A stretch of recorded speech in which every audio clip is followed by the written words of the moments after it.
this monument. Come this side, please. Or you know what? Let's shift it there. What do you think about that? Yes. Yes. Follow me. Yes.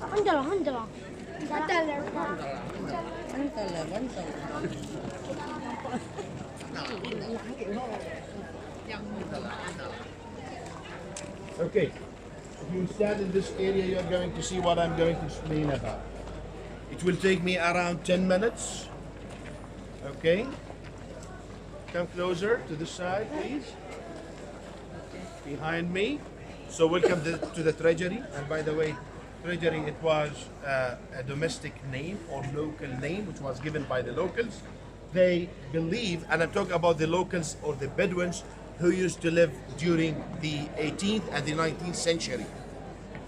They believed that the Pharaoh of Egypt, they put all of their gold in this part. So they came to this part and they start shooting this part. So if you will look to this part where I'm indicating, you're going to see lots of dots. This is because of bullets. They start shooting the facade because they believed that the rock's gonna be, or it's gonna broke down, and all the gold and the jewelry, it will fall over them, and then they will be rich. There's no gold inside. This is a tomb, by the way, and this is more to be like a facade for one of the tombs for one of the kings of the Nabateans, and his name was Aretas IV, or Aretas IV. Aretas IV, he ruled Nabateans for almost 49 years, and he lived during the same time of Jesus. And this guy, Aretas IV, this was his name, he gave his daughter as a wife for the king of the Jews at that time, and his name was Herod Antipas. Have you heard about this name before? King Herod? Yes. Antipas? He did what, Antipas? Thank you. He cut or chopped the head of John the Baptist at that time. And you know, the New Testament, it's telling us that Antipas, he used to flirt the wife of his brother Herodian. And she was happy about how the king is flirting her. So John the Baptist, he used to punish Herod Antipas, and he was telling him all the time, shame on you. You can't have an affair with the wife of your brother because she's more to be like your sister, right? So once upon a time, the daughter of this lady, and her name was Salome, or Salumi, she came into a birthday party and she danced for Herod and for his friends, and he loved the way how she danced. So he said to her, ask anything you want, even the half of my kingdom, I'm going to give it to you right now. She went to her mommy and she said, what shall I ask for? And her mommy said, ask for what? The head of John the Baptist. And John the Baptist, he was beheaded over here in Jordan in a place called Mikarios, or Mkawr in Arabic, which is more to be like a jail and well-fortified jail. So he was beheaded over here in Jordan. When the wife of Antipas, and as I mentioned, she was the daughter of this guy, she saw what her husband did. She felt jealous like any other lady. So she came back from Jerusalem to where? To her daddy here in Petra, with lots of tears on her face in a very humble way.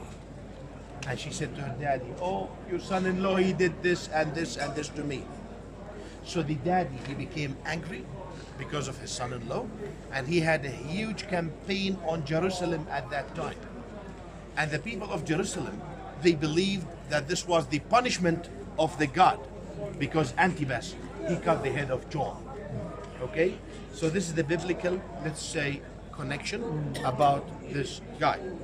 Now, we do have two parts of this monument. I will try to be quick because I don't want to bother you. We do have two horsemen. Yes. You can see them at the bottom. I'm indicating on them on the picture. One horseman, the one over here, he's looking to the east, and his mission is to take the good soul to the heaven. That's why he's looking to the east. And his name was Castro. Castro. And this is his brother, and his name was Pelucas. He's looking to the west, and he's taking the bad soul to the hell. This is a Greek mythology. These two men, they were the sons of Zeus. Okay? Have you ever watched this movie, the Troy movie? Yes. Troy. When a warrior died, they used to put what? Coins, golden coins, around his eyes. This was the fare for Castro to take his soul to the heaven.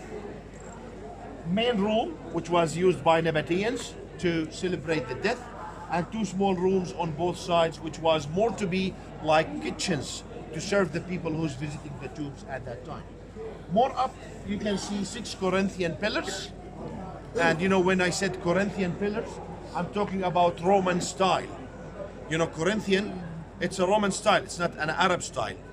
But these people, Nabateans, they saw the style outside their homeland and they tried to implement it. They tried to do the same, like copying it. More up, you can see this frame. Can you see the frame? And there's winged animals inside this frame, and their tails, it's engaged with each other. Can you see it? Yeah, make it. I'm indicating on it on the picture. Above the columns, if you will look, there's a frame and there's winged animals. Their tails, it's engaged and connected with each other. And you know, there's glasses of wine between them. Wine, it's an indication for prosperity, for wealthy. If you will go up, there was a human face in the middle of the triangle. I'm indicating on it. And beside this human face, there was pomegranate fruits. And pomegranate fruits, it's also an indicator for prosperity as well. More up, you can see Isis, the Egyptian goddess, the one who was shot.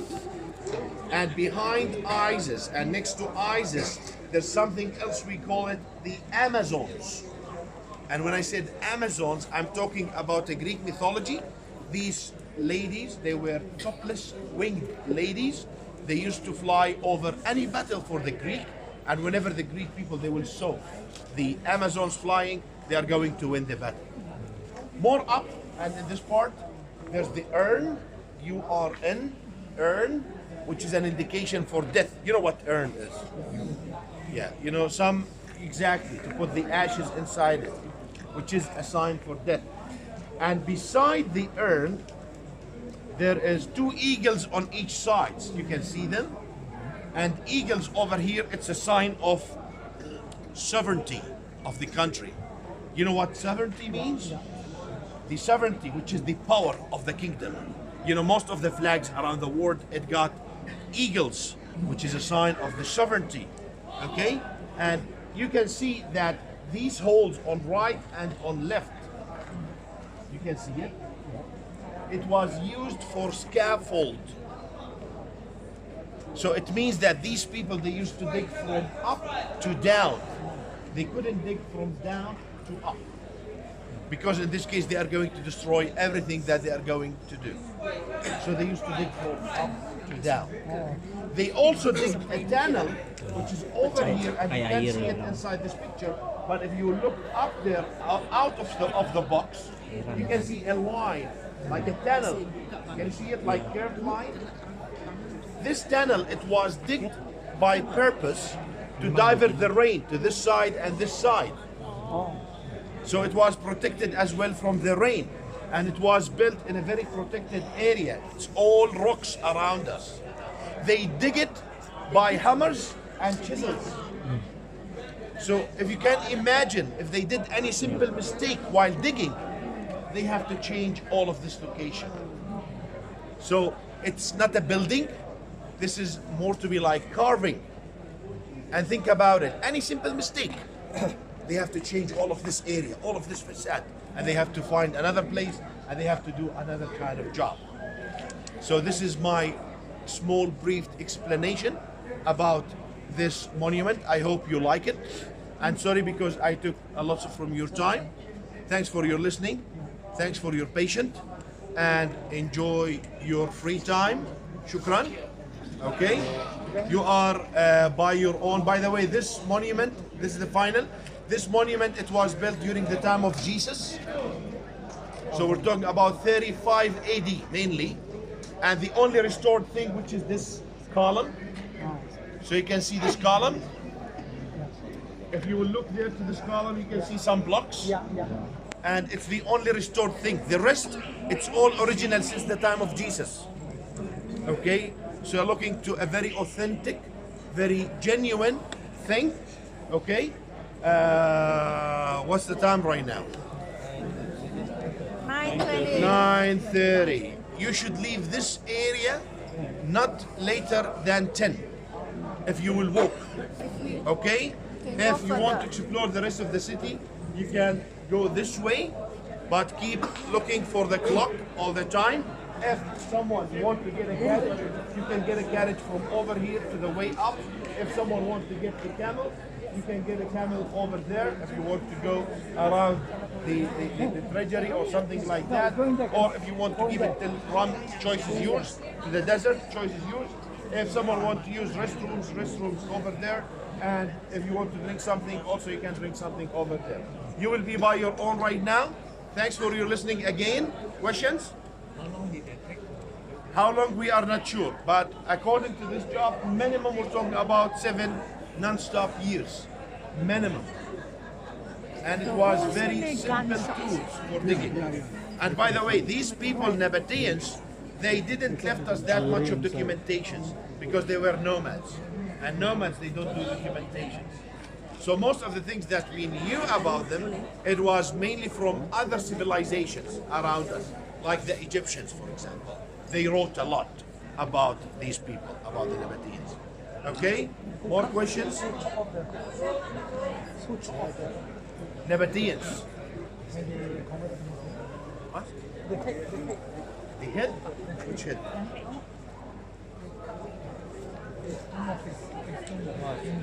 No, this is because of erosion. Erosion mainly. Yes, this is because of erosion. This picture, it was drawn by David Roberts in 1839. 1839, 1839. So this is how it was before. Okay?